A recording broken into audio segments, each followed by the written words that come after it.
Hello dear student, good morning बेटा।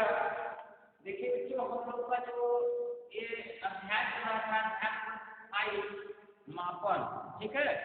इसमें आज हम लोग पढ़ेंगे तूला या तराजू, ठीक है। टॉपिक हमारा है तूला या तराजू।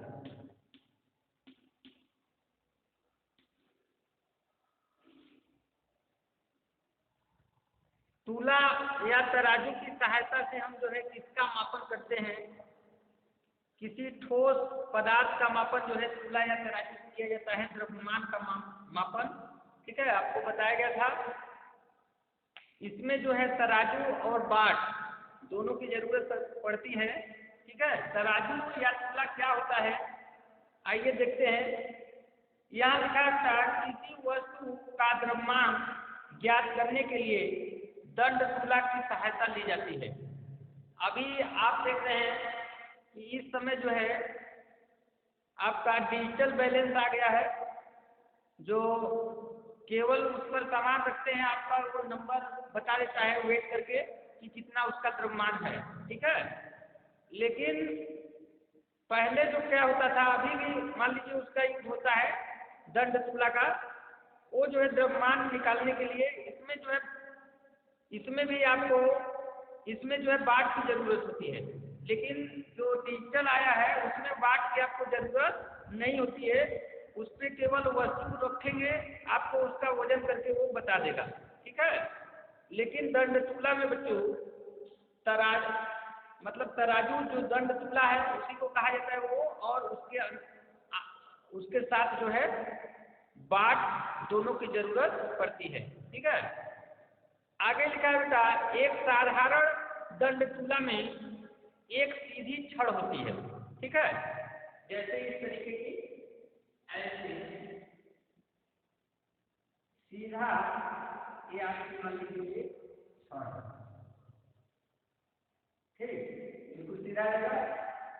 और उसके बाद जिसके बीच में एक हत्था होता है, हत्था आपको यहाँ पर बीचों बीच बताएगा, ठीक है। यहाँ पर एक हत्था बना होता है पकड़ने वाला, ठीक है, पकड़ने वाला एक हत्था बना होता है। और उसके बाद लिखा है दंड के दोनों किनारों पर एक धागे से या रस्सी से या चेन से या मोटे तार से 2 पलड़े लटकाए जाते हैं। यहाँ से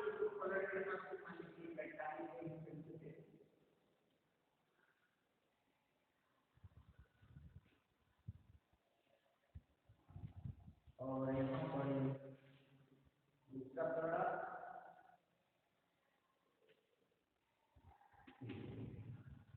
इस तरीके से 2 पलड़े यहाँ से किनारे से इस तरीके से धागे की सहायता से बांध देते हैं इसमें, और यहाँ पर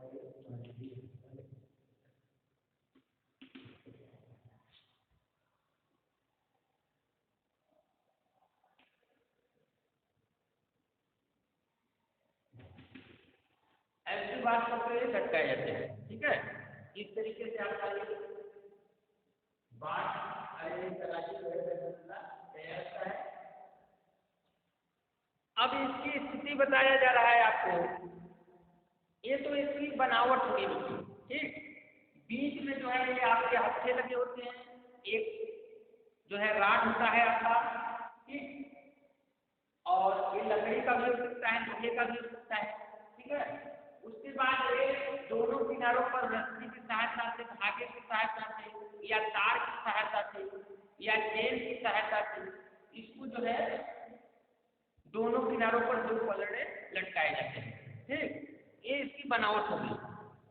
उसके बाद ये आप जो है घर पर अपने देखते होंगे इस तरीके के दंड तूला या तराजू, इसी को कहा जाता है, ठीक है। दंड मुख्य अक्ष पर सफलतापूर्वक गति करता है, ये इसका मुख्य अक्ष कहा जाता है। इसको क्या कहते हैं? मुख्य अक्ष। यहाँ जो है यहाँ जहाँ से जो है इसके ऊपर होता है, इसको बोला जाता है मुख्य अक्ष। और ये हो गया। और ये इसको बोला जाता है आपका, और ये आपका हो गया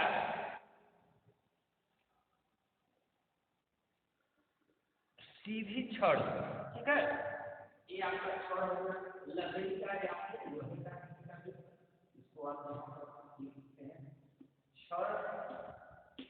ठीक, और ये आपके हो जाएंगे या इसको रस्सी बोल दीजिए या तार बोल दीजिए। ठीक है, जिससे आप इसको लटकाना चाहें रस्सी हम लिख देते हैं। और ये दोनों आपको क्या, ये दोनों है कॉम्बिनेशन। ठीक है, और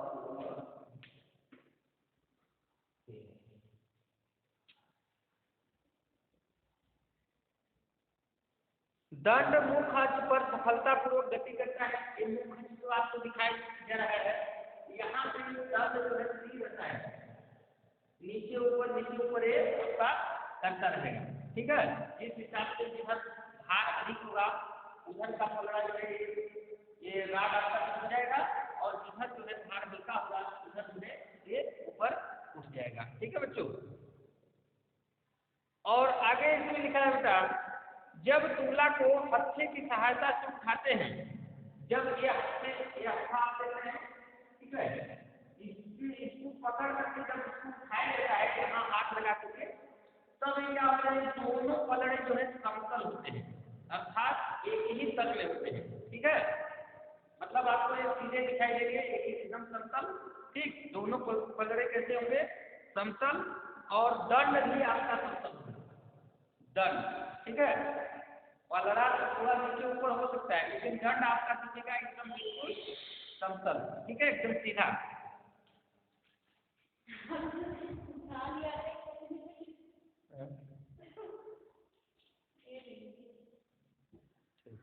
आगे लिखा है बेटा, किसी वस्तु का द्रव्यमान निकालने के लिए एक साधारण दंड तुला लीजिए। जैसे ये आपका तराजू देख रहे हैं, इसी को साधारण दंड तुला बोला जाता है। इसको आपको लेना है किसी भी वस्तु का द्रव्यमान निकालने के लिए। दी गई वस्तु को दाएं पलड़े में रखिए, दाहिने पलड़े में वस्तु को आपको रखना है।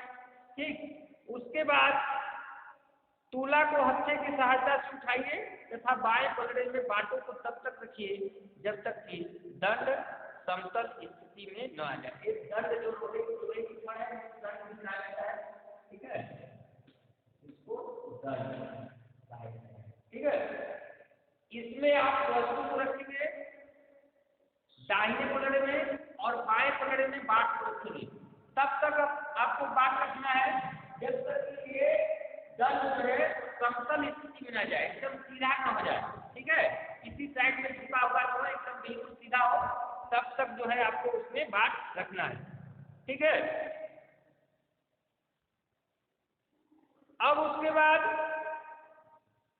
अब बाटों के भार की गणना कीजिए।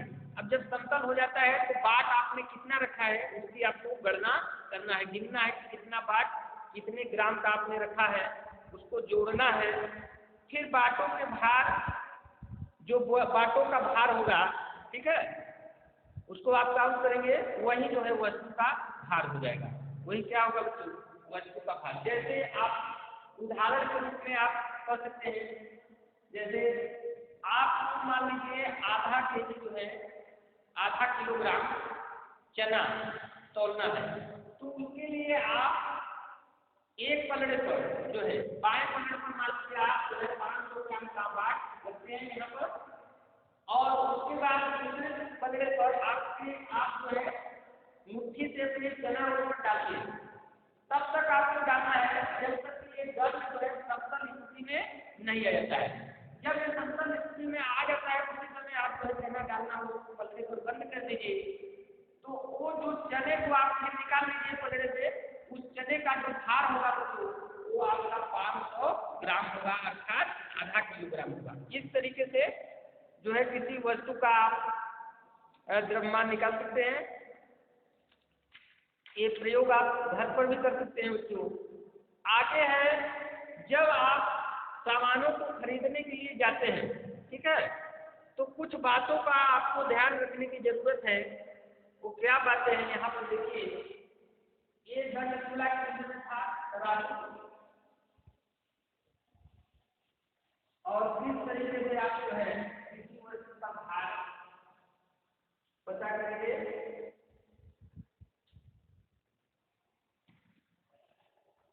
खरीदारी करते समय ध्यान देने योग्य बातें।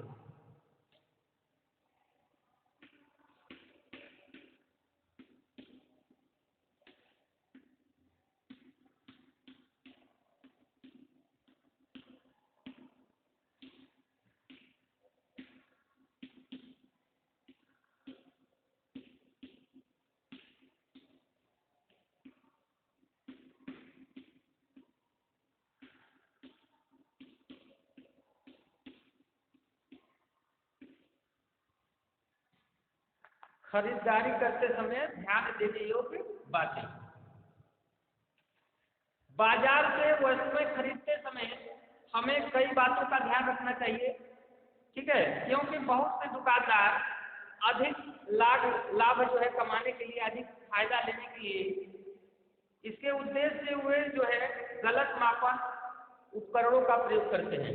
गलत मापन उपकरण का मतलब या तो बैलेंस या दंड जो उसका होता है उसमें कहीं त्रुटि होगी, या फिर आप लंबाई में कोई वस्तु लेते हैं, जैसे कपड़ा है, तार है, रिबन है, तो उसके मीटर स्केल में कहीं गड़बड़ी होगी, त्रुटि होगी, ठीक है।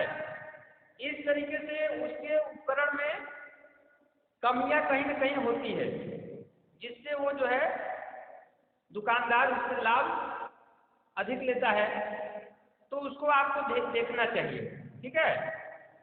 यहाँ पर लिखा हुआ है बच्चों, कपड़ा, तार, रिबन आदि कुछ वस्तुएं लंबाई के हिसाब से खरीदी जाती है या बेची जाती है।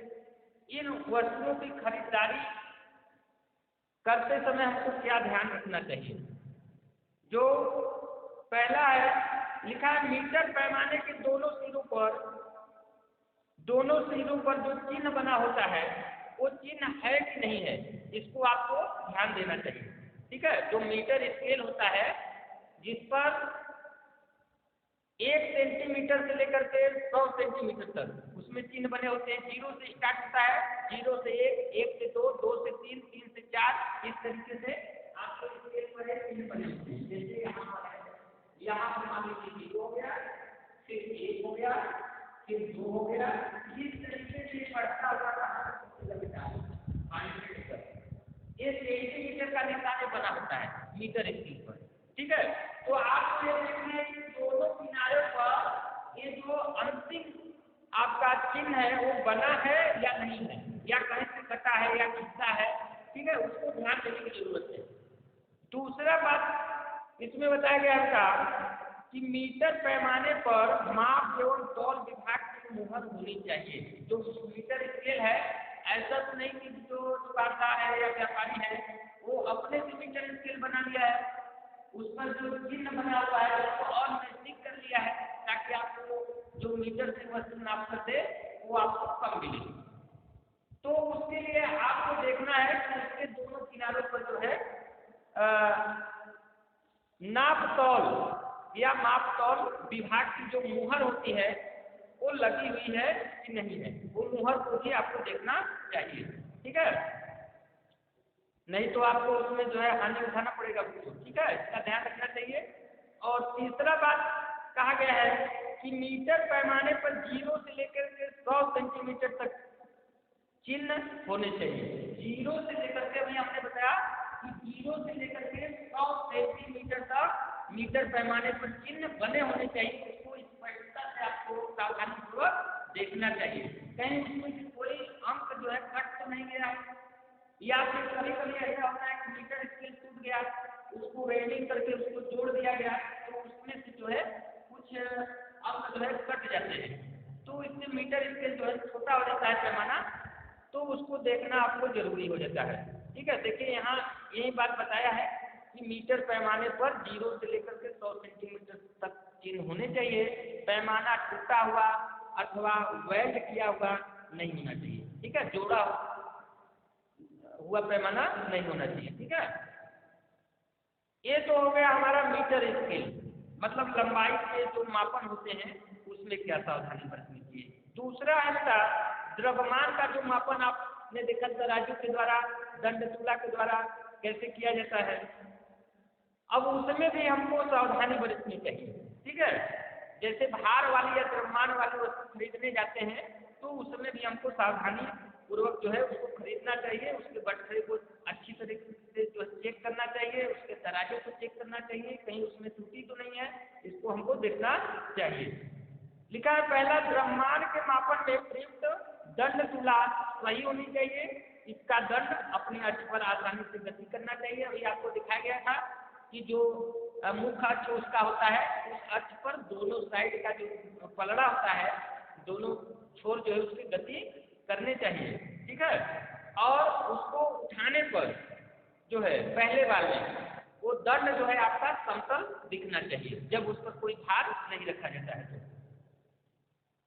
और दूसरा बताया गया है कि तुला को उठाने पर दंड समतल होना चाहिए, अभी यही बात हमने बताया। तीसरा देखिए दंड तुला के दंड में केंद्रीय अक्ष के दोनों ओर माप एवं तोल विभाग की मुहर लगी होनी चाहिए। देखिए ये भी आपका एक प्रकार का पैमाना है, नापने का यंत्र है, तो इसमें भी जो दंड तुला होता है उस पर भी जो है आपके माप एवं तोल विभाग की मुहर दोनों केंद्रीय अक्ष जो होते हैं उसके दोनों साइड में लगे होने चाहिए, ठीक है। जो मुख्य अक्ष होता है उसके दोनों तरफ दंड में मुख्य अक्ष आपको बताया गया था चित्र के माध्यम से, उसी दंड पर दोनों साइड में माप तौल विभाग की मुहर उस पर भी लगी होनी चाहिए।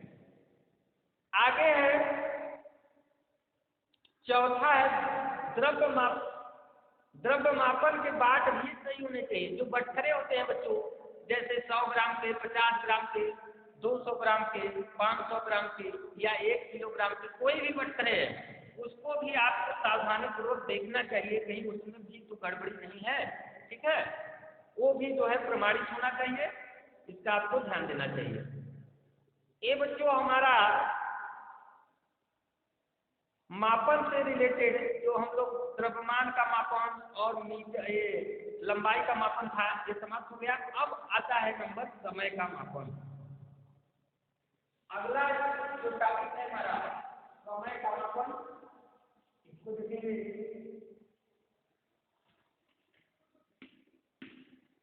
समय का मापन